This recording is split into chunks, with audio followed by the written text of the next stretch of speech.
The first thing Shawn Tiller noticed when he woke up was the smell like copper and burnt plastic. The second was that he wasn't on Earth anymore.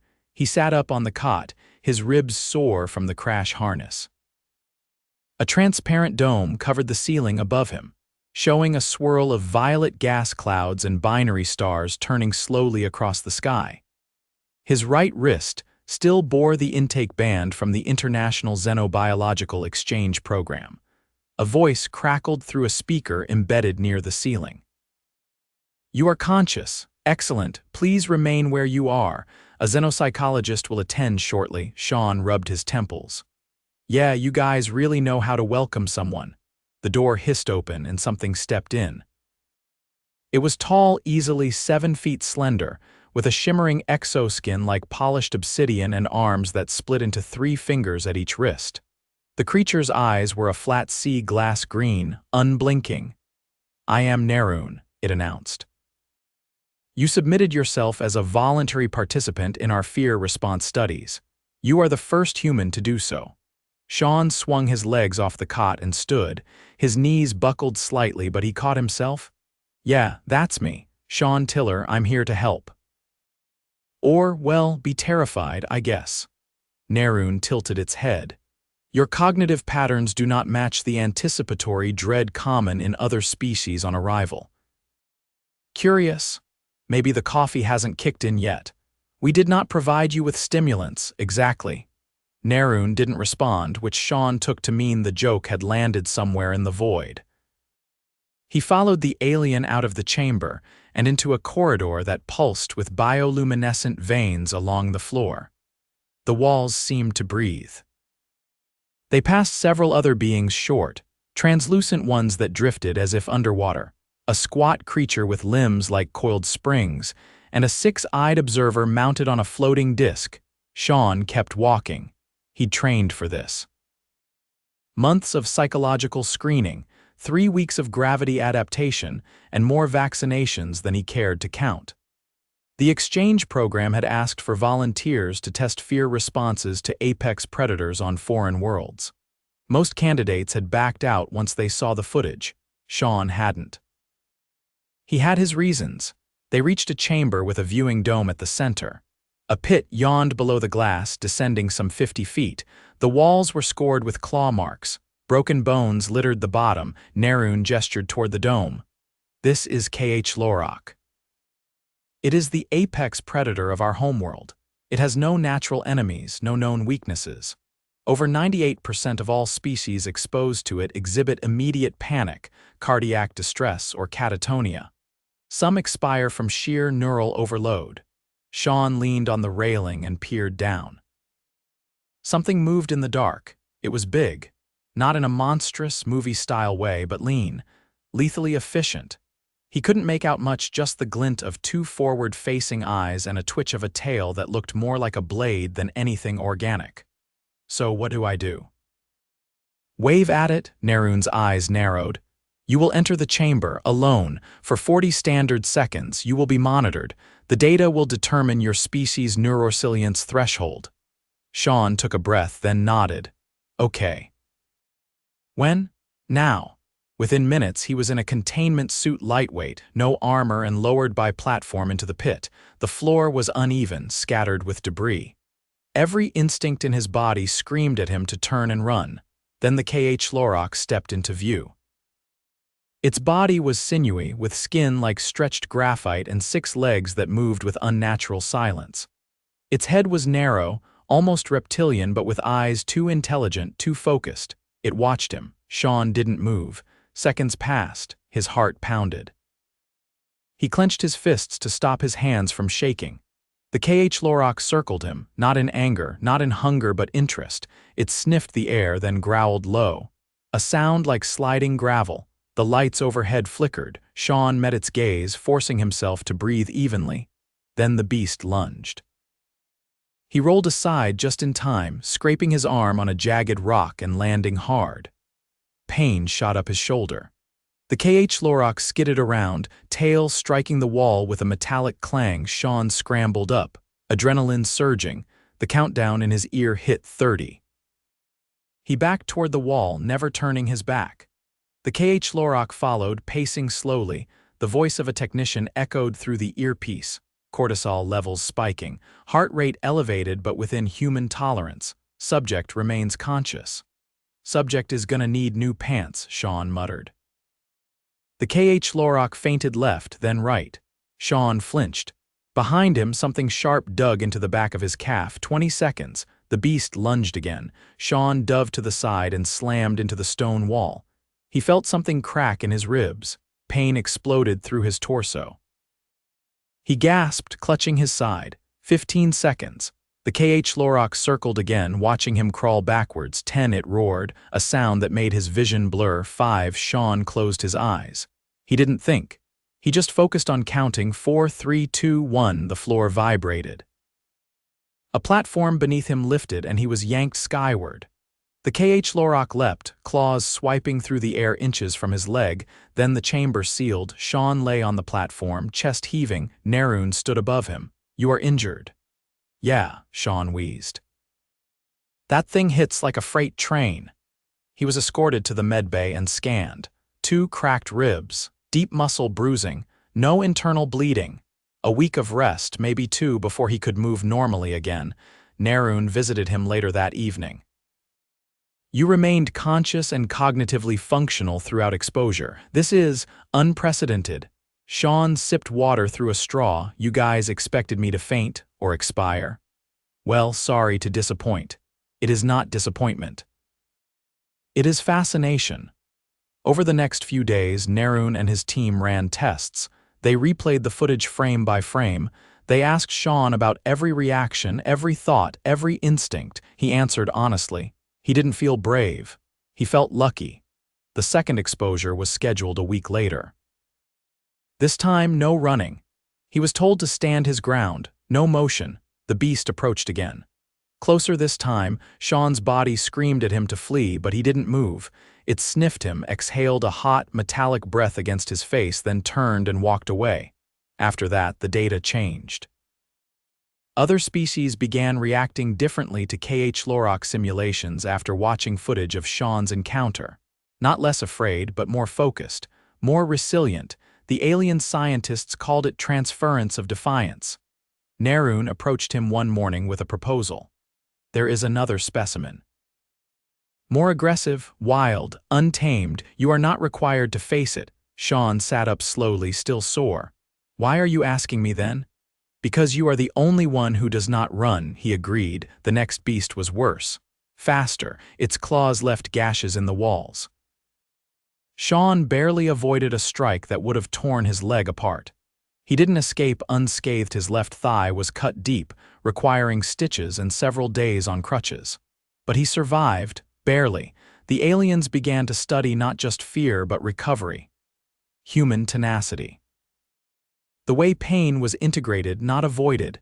The way trauma was processed, not erased. One night Nerun asked him, "Do you feel fear?" "All the time," Shawn said. "I just don't let it drive." That answer was logged, shared, broadcast to other research stations. Shawn's third encounter almost killed him. The beast lashed out with a speed he hadn't anticipated. It slammed him against the wall. His shoulder dislocated, his femur cracked. He blacked out before the countdown ended. He woke up 3 hours later in the medbay. The pain was unbearable. His leg was splinted, his arm immobilized. The doctors didn't sugarcoat it. It would take 2 full months before he could walk normally again. Maybe longer. Nerun stood by his bedside. "We must cease your participation." Shawn blinked slowly. "No. Not yet. You are biologically compromised. I didn't come here to quit. You came here to face fear."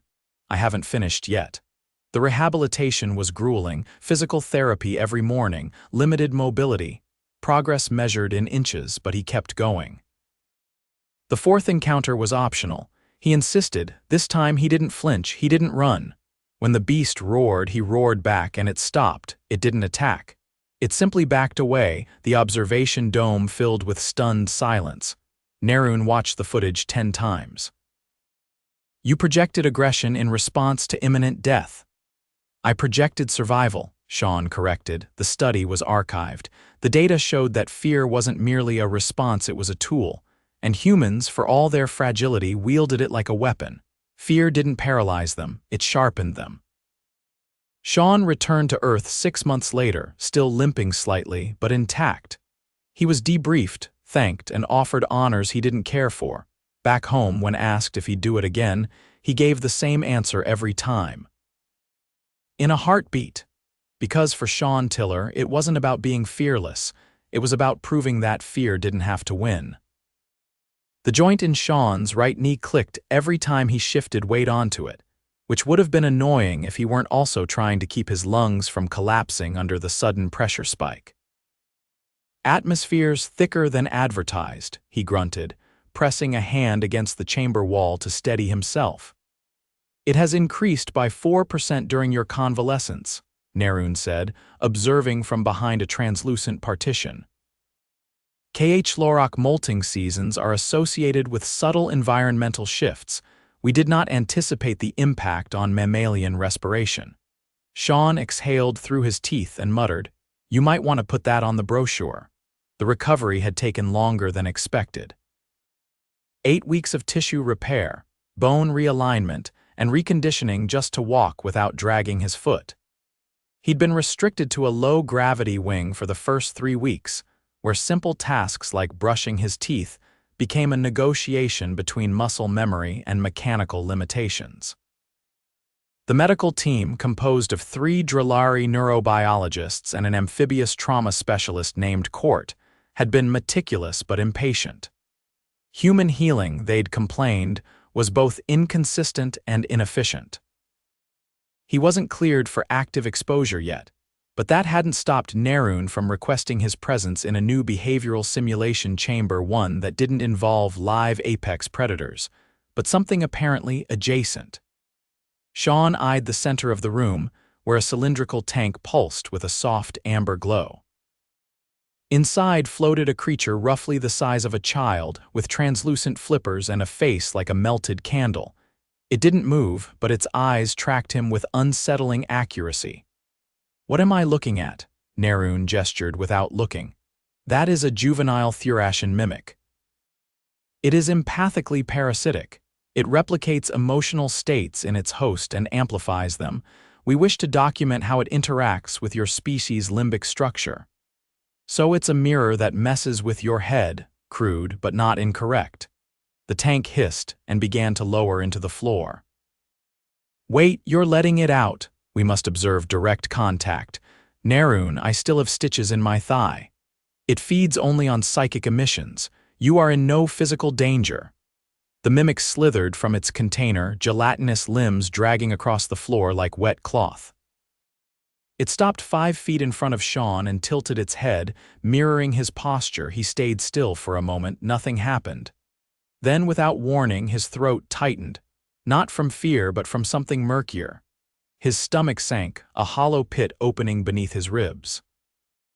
It was the exact sensation he'd had when waking up alone in the medbay, unsure if he'd ever walk properly again. "It's copying my worst days," he said, voice hoarse. "We suspected as much," Nerun replied. The mimic's skin shimmered, shifting from translucent blue to a pale, sickly gray. Shawn's vision blurred slightly. The air seemed colder. "I don't like this. You are permitted to terminate contact. There is no penalty." He didn't move. After 30 seconds, the sensation shifted again. This time, his chest filled with something sharp and immediate grief. Not abstract sadness, but that particular ache of watching someone leave and knowing they won't come back. It was his brother's funeral, the weight of silence in the backseat on the way home. His knees buckled and he hit the floor with a grunt. The mimic crept closer. "Shawn, we recommend disengagement," Nerun said. He looked up, face damp and jaw clenched. "No, not yet." The mimic paused. The air around it rippled slightly and then suddenly it recoiled. Its body convulsed, limbs twitching as if electrocuted. The gray hue bled into crimson, and it let out a low, keening noise like a violin string being stretched too tight. Nerun tapped a panel. "It is experiencing distress. Fascinating." Shawn pushed himself upright, breathing hard. "Why? It is unclear. Perhaps it has encountered a memory it cannot metabolize." The mimic collapsed into itself, folding like a punctured lung. Medical drones swooped in and enclosed it in a containment field. Back in the observation chamber, Shawn sat on a metal bench, wiping his face with the back of his hand. "I didn't show it anything," he said. "You projected nothing consciously. But your species appears to possess emotional complexities that resist mimicry. So I broke it by being complicated. Impenetrable may be a more fitting term." A slender, insectoid researcher entered the room, clicking its mandibles. Nerun nodded toward it. "This is Dr. Vesic. She has requested your participation in a separate project." Shawn narrowed his eyes. "Am I going to cry again?" "Unlikely. Her work concerns cooperative stress response." Vesic's clicking translated into a synthesized voice through the console. "Human social behavior under duress is anomalous. You bond under pressure, form attachments in crisis. This is counter to known models." Shawn leaned back against the bench. "You've obviously never been stuck in an elevator with a stranger during a fire drill." "We have not, but we have simulated it based on your archived media." He blinked. "You watched movies. We analyzed pop culture as part of our pre-contact protocol. Your species repeatedly survives through emotional improvisation." "I'm not sure if that's impressive or embarrassing." "Both." Vesic gestured toward a screen that lit up with a diagram. It showed a series of humanoid figures in tight quarters, under stress, gradually syncing heart rates and brain activity. "You coordinate under duress," she said. "Even when untrained. Can you replicate this with non-human participants?" "You want me to." "Emotionally team build with aliens?" "Yes." Later that day, Shawn was placed in a circular enclosure with 3 other beings: a feathered quadruped named Arca, a gelatinous orb called Fen, and a hive node representative of the Takar. None of them spoke a shared language. They were told only that the room would simulate a rapidly degrading environment and they must stabilize it collaboratively. Within 5 minutes, the lights dimmed, the floor began to tilt, and a mechanical voice announced a containment breach. Fen shrieked and rolled into a corner. Arca began pacing in chaotic loops. The Takar node just pulsed red. Shawn stood in the center and clapped once loudly. "All right, listen up. I don't care if you're made of feathers, jelly, or collective anxiety. We're not dying in this room." None of them responded. He pointed at the orb. "Fen, you're lightweight. Can you block that vent?" It shuddered but moved. He turned to Arca. "You've got claws. Can you grip that panel?" The creature tilted its head, then pounced onto the wall and began scratching at the surface. The Takar just blinked. Shawn walked up to it, grabbed the glowing node, and held it near the console. "Your species interfaces with tech, right? Do something." The panel lit up. The simulation stabilized. The lights returned to normal. A voice from above said, "Crisis averted." Later, Nerun and Vesic reviewed the footage. "You used no formal training," Vesic noted. "He relied on assumption and forceful suggestion," Nerun added. "I relied on common sense and yelling," Shawn corrected, sipping nutrient broth through a straw. Vesic's mandibles clicked thoughtfully. "Your species improvises authority. We call it winging it. This trait may be more dangerous than your physical resilience." Shawn grinned. "You haven't seen Karaoke Night. Explain." "No." That evening, alone in his quarters, Shawn stretched out on the padded platform that passed for a bed. His leg ached less than usual. A hovering drone beeped twice and administered a mild analgesic through a patch on his neck.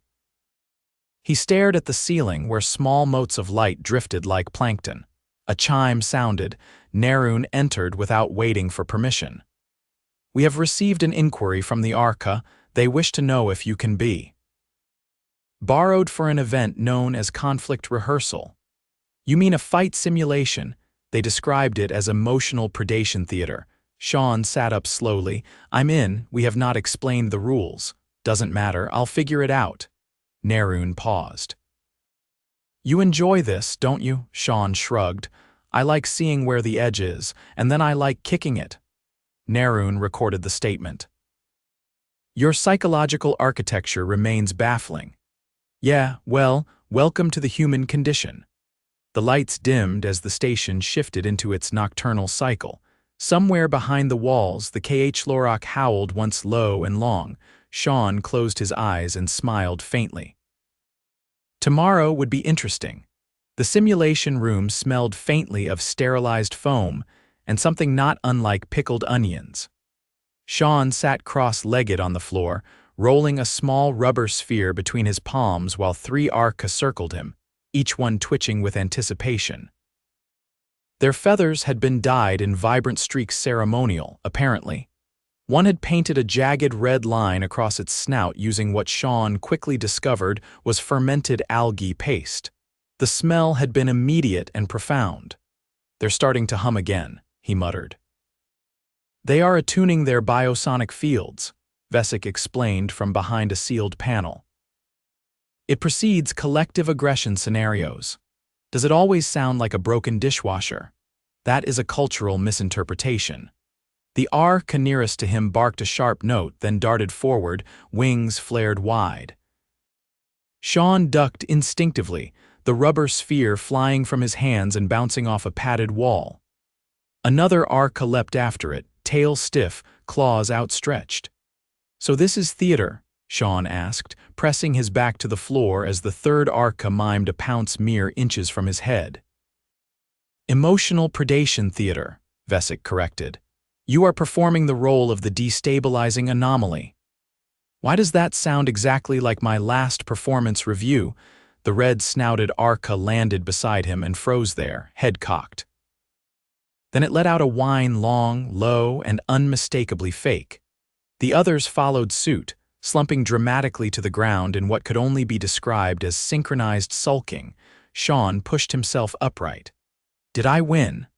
They have concluded your unpredictability renders the scenario unresolvable." "This is a rare outcome." The Arca began grooming each other, ignoring him entirely. He limped slightly as he exited the chamber, the motion catching Vesic's attention. "Your gait is uneven." "Yeah, well, I got tackled by a sentient mop." "I'll walk it off. I will requisition a musculoskeletal scan. You people really know how to say take a seat." 2 hours later, he was back in the medbay. Court, the trauma specialist, hovered nearby, its translucent skin flashing green with concentration as it adjusted the scanner's settings. Shawn lay flat on the diagnostic bed, shirt off, electrodes suctioned to his chest. "There's still fluid buildup near the femoral junction," Court said, its voice echoing through a translator that always sounded vaguely bored. "That explains the stabbing sensation when I sneeze. You should not be sneezing with this much interstitial edema." It was a surprise sneeze. Court swiveled one eye toward him. "You will require localized drainage. It will be uncomfortable." Shawn stared at the ceiling. "Define uncomfortable." "Comparable to being pinched repeatedly by something with poor aim," he exhaled. "Let's get it over with." The procedure took 21 minutes. Shawn gritted his teeth through most of it, squeezing a stress orb shaped like a miniature asteroid. Court worked with efficient detachment, inserting a narrow siphon beneath the skin and extracting the fluid in measured pulses. The monitor displayed his vitals in a soft blue overlay. Afterward, Court handed him a packet of nutrient gel. "You must consume this within 12 minutes, Shawn sniffed it. "This smells like sadness. It contains electrolytic starches and adaptive proteins. You humans metabolize them with mild dysphoria." "Sounds about right." He gulped it down and gagged once. Later that evening, Nerun visited his quarters. This time it brought a gift, a small hexagonal prism that shimmered with internal light. "What's this?" "A behavioral token. It is customary among the Velari to exchange these after cooperative trauma encounters." "I didn't think you were sentimental." "I am not, but your participation has yielded 53 unique behavior signatures. That qualifies as a cultural milestone."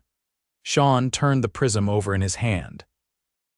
"So this is like a weird alien friendship bracelet. Do not call it that." He placed it on the shelf beside a stack of mission reports and a ceramic skull someone had given him as a joke during orientation. Nerun didn't leave immediately. "You have not requested departure," it said. Should I have? It is common. Most participants terminate after their 5th exposure cycle. I figured I'd wait until I got a T-shirt. There are no garments. Shawn tilted his head. That's what makes it exclusive. Nerun paused. Humor as coping remains difficult to model. That's the point of humor. In the following week, Shawn underwent a final evaluation. Not a test, more like a debriefing that involved 3 separate observation teams, a panel of interspecies psychologists, and a room that adjusted its lighting based on emotional resonance. He sat in the center, drinking tepid water from a pouch while a gelatinous being asked questions through a musical resonance device. When you encountered the KH Lorok, did you believe you would survive? No. Why did you proceed? Because I wanted to know if I was the kind of person who could. Do you believe fear is necessary? Yeah. It tells you what matters. The gelatinous being rippled in a way that seemed pleased. Another voice, translated from a being suspended in a nutrient cradle, asked, "What would you do if faced with the same encounter again?" Shawn leaned forward. Probably scream less. Maybe try flailing more strategically. The panel buzzed faintly, a sign of consensus. He was cleared for return transport 3 days later. The shuttle was smaller than he expected, piloted by an insectoid with a fondness for thermal jazz. As they broke orbit, Shawn stared out at the stars, hands resting on his knees. Below, the research facility shrank into a pale glimmer against the dark atmosphere. He didn't feel triumphant, just tired. They landed at the Earth reentry station 14 hours later. Gravity hit him like a sulking toddler, noticeable, persistent, and slightly sticky. His leg twinged, but he ignored it. Customs scanned him, asked him to declare any neurological alterations. He said only philosophical ones, and handed him a rehydration kit. From there, it was a short walk to the civilian shuttle bay. Before he boarded, a final message pinged his comms. It was from Nerun. The message was brief. "You are not what we expected." That remains your most useful trait. Shawn stared at the words, then deleted the message and stepped onto the shuttle. 1 hour later, he was sitting beside a window, wrapped in a thin blanket, sipping something that claimed to be broth. Outside, the sky was a dull blue-gray. A kid across the aisle pointed at his leg brace. "What happened to your leg?" Shawn smiled faintly. "I met something that didn't like being stared at." The kid blinked. "Did you win?" "Nope, but you're here." "Exactly." The shuttle rumbled to life, lifting into the sky. Shawn leaned back, eyes closing. He didn't need medals or documentaries or interviews. What he'd done didn't need explaining. He'd stepped into fear and walked out. That was enough.